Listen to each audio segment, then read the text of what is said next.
Bonjour et bienvenue à tous dans cette nouvelle vidéo. Aujourd'hui, nous vous parlerons d'un nouvel univers différent de l'environnement classique connu sous le nom de Metaverse. Mais avant de commencer, si tu es nouveau, ne manque pas de t'abonner, d'activer la cloche de notification et de cliquer sur l'option toutes pour ne pas manquer nos prochaines vidéos. On commence. En 1999, le célèbre film paru sur le petit écran, La Matrice, dont les héros principaux Trinity, Morpheus et Neo livraient une bataille pour la sauvegarde du monde qui semblait attaqué.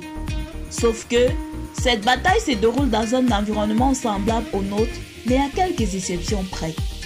L'Avatar, un autre célèbre film du réalisateur James Cameron, qui présentait des êtres dans un univers d'un autre genre et qui avait émerveillé le monde cinématographique en 2009, car révélait une nouvelle approche du cinéma.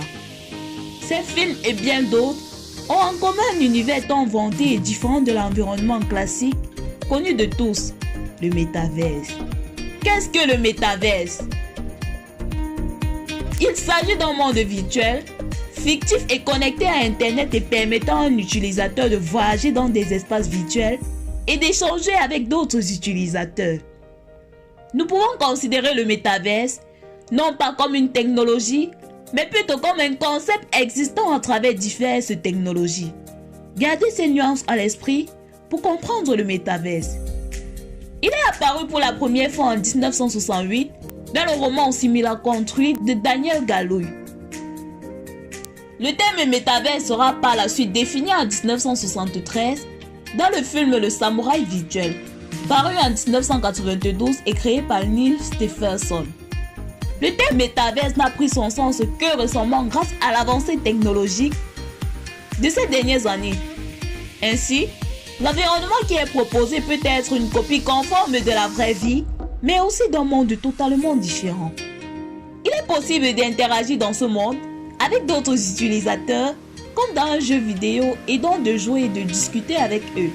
On parle alors d'immersion, car tous les utilisateurs sont plongés dans un univers différent du vrai. Il est donc d'une grande opportunité marketing. D'ailleurs, 25% de la population mondiale passeront au moins 1 heure de temps par jour dans le métaverse en 2026. Que ce soit dans le cadre du travail, du magasinage, de l'apprentissage, des interactions sociales ou encore du divertissement. Nul ne doute que pour rester compétitive et performante, les entreprises ne pourront pas rater le train. Comme pour visiter les sites web sur Internet, vous pouvez visiter les plateformes sur le métaverse. C'est pourquoi il est considéré comme un univers. Ces espaces virtuels continuent d'évoluer et de se développer en fonction des décisions des utilisateurs et des interactions au sein de l'espace. À cet effet, le métaverse reflète le monde réel car il n'a pas de fin. Métaverse et communication. On ne peut ignorer à quel point l'apprentissage, le travail et l'éducation ont été impactés pendant la pandémie de Covid-19.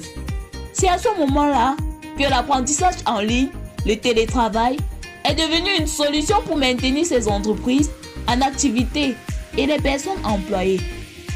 Même les établissements d'enseignement ont été contraints d'utiliser des technologies et des services pour permettre l'apprentissage à distance. La pandémie est la principale raison pour laquelle les plateformes de visioconférence telles que Zoom, Google Meet et Microsoft Teams sont devenues incontournables. Cependant, des plateformes n'offrent pas une expérience convaincante et engageante, contrairement à l'interaction en face à face. Imaginez un instant que vous avez la possibilité de revivre en direct les événements majeurs de la traite négrière à travers le port de Bimbia, dont vous trouverez le lien en description. Métaverse et médias sociaux. Les utilisateurs des plateformes de médias sociaux actuels tels que Facebook, Instagram, Twitter et TikTok, ainsi que des plateformes de communication telles que Zoom, sont aujourd'hui limités à la simple consultation de leur écran d'ordinateur ou de mobile. Cependant, une plateforme basée sur le métaverse permettra une expérience plus immersive en suscitant un sentiment de présence réelle grâce à des contenus plus graphiques, plus concrets, avec leur propre écosystème. Les plans de Facebook pour le métaverse, avec son changement de nom en Meta, présentent déjà clairement des perspectives favorables pour la croissance des médias sociaux. En effet, le métaverse des médias sociaux peut vous aider à parler avec vos amis dans la même pièce, même s'ils sont à des kilomètres de vous. Imaginez discuter des dernières tendances musicales, footballistiques, entrepreneuriales, dans un espace virtuel avec vos amis sur un métaverse social en tant qu'avatar numérique. Il offre certainement un avantage aux promoteurs par rapport à la communication vidéo et vocale conventionnelle, n'est-ce pas? Métaverse et SEO. La dernière décennie a consisté à optimiser votre contenu et à enrichir le bon ensemble de mots-clés à trouver par votre public.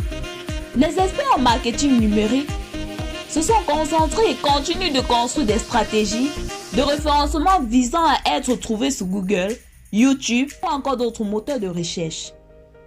La prochaine décennie va être axée sur comment être trouvé dans le métaverse. Plusieurs orientations sont envisageables. Recherche visuelle.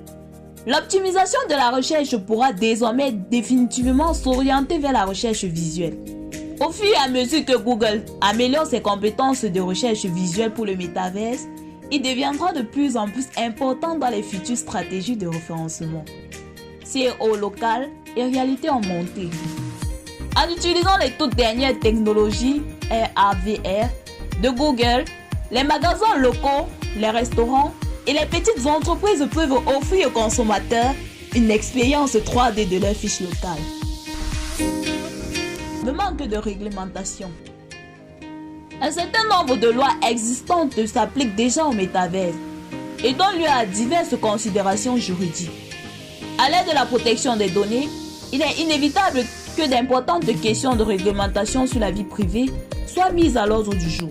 En effet, les technologies de réalité virtuelle et augmentée nécessitent le traitement d'importantes quantités de données personnelles. La plupart sont de nature biométrique et bénéficient donc d'une protection renforcée, nécessitant un consentement explicite lorsqu'elles seront utilisées pour identifier un individu. Perte de connexion avec le monde physique et dépendance. Il est possible de perdre la notion du temps pendant que vous y êtes, car vos sens sont fondamentalement désactivés. Ils sont connectés au monde virtuel au lieu du monde réel.